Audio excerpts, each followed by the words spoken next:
নমস্কার বন্ধুরা, শুভ সকাল। সুকন্যার আরও একটি ব্লগে আপনাদের স্বাগত জানাই। এই যে সানায়া রেডি হয়ে গেছে স্কুল যাবে বলে। জানেন তো, সানায়ার স্কুল থেকে ম্যামেরা একটি খাম দিয়েছিলেন কিছু টাকা ডোনেট করার জন্য। কি বিষয়ে ঠিক আমার জানা নেই, ওর ড্যাডি হয়তো জানে। ওর ড্যাডি সেই জন্য ওই খামটির মধ্যে টাকা ভরে ফেভিস্টিক দিয়ে এঁটে দিচ্ছিলেন যাতে টাকাটি না পড়ে যায়। আর সানায়াকে বলছিলেন যে গিয়ে ম্যামের হাতে দিয়ে দিও এটা। সানায়া বলছিল দাঁড়িয়ে দাঁড়িয়ে, বাপি ফেভিস্টিক দিও না, কেউ ফেভিস্টিক দিয়ে আঁটেনি। কিন্তু ও তো বাচ্চা, ফেলেও দিতে পারে, ওই জন্য ওকে ফেভিস্টিক দিয়ে এঁটে দিল। এই যে সানায়া এবার নেমে যাচ্ছে স্কুল যাওয়ার জন্য। ও রেডি হয়ে গেছে, ও স্কুল বেরিয়ে যাক। প্রথমে আমি বলেছিলাম নিচে যাব না, ওই জন্য মেয়ের কান্না, চোখের জল মুছছে। এবার এই দেখুন আমি নিচে এসেছি, ওর মুখে হাসি ফুটেছে। রোজ আমাকে নিচে আসতে হবে, এসে ওকে বাই করতে হবে। এই যে এবার হেসে হেসে ও চলে গেল। চলুন আজকে উপরে যাওয়া যাক। আজকে একটু ভাবছি বিরিয়ানি বানাবো। তার জন্য এই যে সব কিছু জোগাড়ও করে নিয়েছিলাম। অল্পই ছিল চিকেন, তাই অল্প করে পেঁয়াজ কুচি করে নিয়েছিলাম, আলু ছাড়িয়ে নিয়েছিলাম, দুটো ডিমও সেদ্ধ করেছিলাম। এই যে বেরেস্তার জন্য পেঁয়াজ ভাজতেও দিয়ে দিলাম। প্রথমে পেঁয়াজটা ভেজে নিই, তারপর আলুগুলো আর ডিমগুলো ভেজে নেব। এই যে দেখুন আমাকে আবার কড়াটা চেঞ্জ করতে হলো।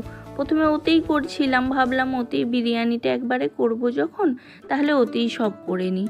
কিন্তু ওতে একটু অসুবিধা হচ্ছিল, চিকেনটা কষা করতে একটু অসুবিধা হবে, ওই জন্য যে কড়া রোজ ইউজ করি তাতেই আমি আবার করতে লাগলাম। এই যে অল্প চিকেন ছিল বলে অল্প করে পেঁয়াজ, টমেটো, কাঁচা লঙ্কা, আদা, রসুন দিয়ে ভালো করে একটু ভেজে নিচ্ছিলাম প্রথমে। এগুলো ভালো করে ভাজা ভাজা হোক, তারপর চিকেনটা দেব। চিকেনটা জানেন তো 2-3 ঘন্টা আগেই আমি ম্যারিনেট করে রেখেছিলাম। এই যে ম্যারিনেট করা চিকেনটা এবার দিয়ে দিলাম। আর খাবো তো দুজনে, বলুন কত আর লাগবে। তাও যা চিকেন ছিল আমাদের মনে হচ্ছিল কম ছিল, কিন্তু ছিল, অনেকটাই ছিল। আর মেয়ে তো খায় অল্পই, মেয়ের একটা লেগ পিস আর একটা একটু হাড়ের মাংস হলেই মেয়ের হয়ে যায়। এই যে চিকেনটা কষাতে বসিয়ে দিলাম। এবার চিকেনটা আস্তে আস্তে ভালো করে কষানো হোক, তারপর লেয়ারিংটা করব।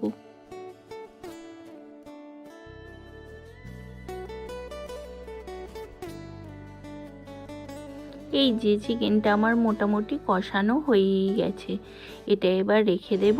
দিয়ে এদিকে ভাতটা বসিয়ে দিই, বিরিয়ানির চালটা। এই যে ভাতটা বসিয়ে দিলাম, এবার ভাতটা হতে থাক। আপনাদের একটু দেখিয়ে দিই, বেরেস্তাটা আর আলুটা ভেজে রেখেছি আমি।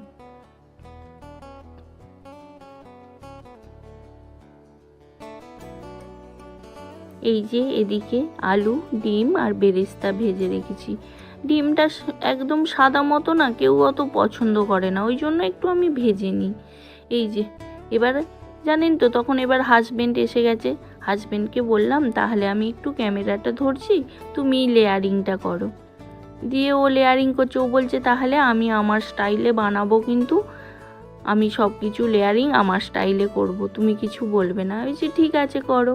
ওই জন্যই ও আগেই নিচেতে ঘি দিয়েছিল, ঘি দিয়ে একটু চিকেন কষা দিয়ে দিয়েছিল, দিয়ে এবার তার উপরে দিচ্ছে ভাত। আর যদিও বা দুজনের অল্পই ভাত হয়েছে, দুজনে আর কতটুকু খাবো, তাই জন্যে লেয়ারিংও তো অনেকবার হবে না, তাই জন্য ও আগেই নিচে চিকেনটা একটু দিয়ে দিয়েছিল, তার উপর এবার ভাত দিচ্ছিল।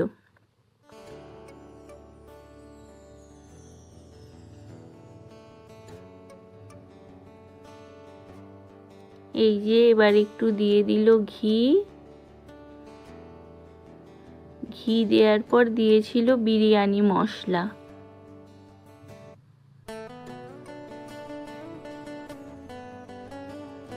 এই যে এটা বিরিয়ানি মশলা দিল। তারপর দিচ্ছে একটু বেরেস্তা। আর মেয়ে একটু ঝাল কম খায় বলে, চিকেনেতে একটু ঝাল দেয়া আছে, ওই জন্য আমরা একটু কাঁচা লঙ্কাগুলো ভেজেও রেখেছিলাম, যাতে ঝালটা লাগলে আমরা পরে ওটা খেতে পারি, ওর জন্য কাঁচা লঙ্কা দিয়েছিলাম। এবার একটু কেওড়া জল আর গোলাপ জল দিল ডিম, আবার আর একটা লেয়ার করবে বলে ডিম আর চিকেন আলু আবার উপরে একটু দিয়ে দিল, দিয়ে তার উপরে আবার ভাত দেবে, লেয়ারিং করবে। এই যে ও লেয়ারিং করতে থাকুক। জানেন তো সেদিন বিরিয়ানিটা সত্যিই দারুণ টেস্ট হয়েছিল, খুবই সুন্দর হয়েছিল। খাওয়ার সময় তো খালি মুখে দুজন মিলে একটাই কথা বলছিলাম, এতটাই টেস্টি হয়েছিল।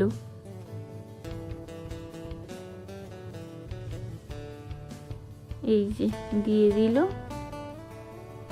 আবার একটু বেরেস্তা দিয়ে দিল। আমরা ভেবেছিলাম আর লেয়ারিং হবে না, ওই জন্য ও তো এই যে ফুড কালারের জলটা, ফুড কালার নয় যদিও বা, ওটাই কেশর ভেজানো ছিল, সেই ইয়েটা দুধেতে ভিজিয়ে রেখেছিলাম, সেটা উপর থেকে দিয়ে দিল। কিন্তু দেখছি তার উপর আবার ভাত দিচ্ছে। আমি বলছিলাম এই যে ফুড কালারটা সেটা তো উপর থেকেই দেয়, তুমি এখন দিয়ে দিলে তার উপর আবার ভাত দিচ্ছ। ও বলছে দেখো না খেয়ে কেমন একটু টেস্ট হয়, যেহেতু ও হাত দিয়েছে শেষকালটা, সেহেতু তো টেস্ট হবেই। সবসময় এটাই বলতে থাকে, আমাকে একবার টাচ করতে দাও যে কোনো রান্নায়, দেখবে কেমন টেস্ট হয়। ও আমি বললাম বলে উপর থেকে আবার একটু দুধ দিয়ে দিল, সত্যিই টেস্টি হয়েছিল। এই দেখুন না, ঘি একদম ভরে ভরে ঢেলে দিচ্ছে।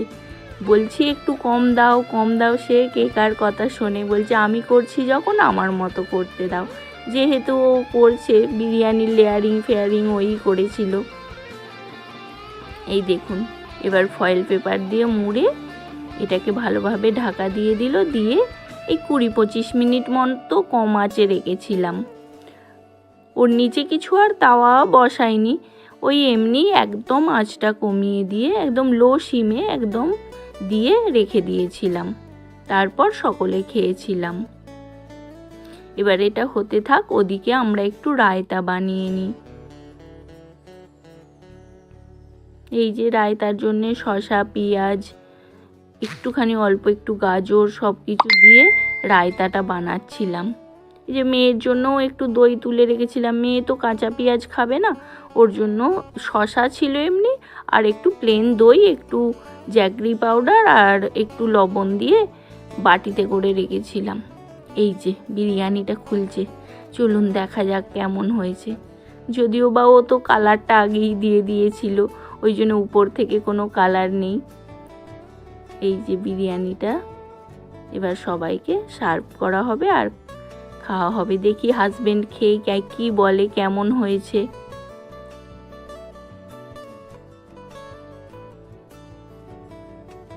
আমি ওকেই বললাম যে তুমি খোলো, খুলে আস্তে করে সবার প্লেটে দাও। ও খুলতে খুলতেই বলছিল খুব সুন্দর সেন্ট ছাড়ছে মৌ, খুব সুন্দর হয়েছে। এই যে সার্ভ করে দিয়েছে।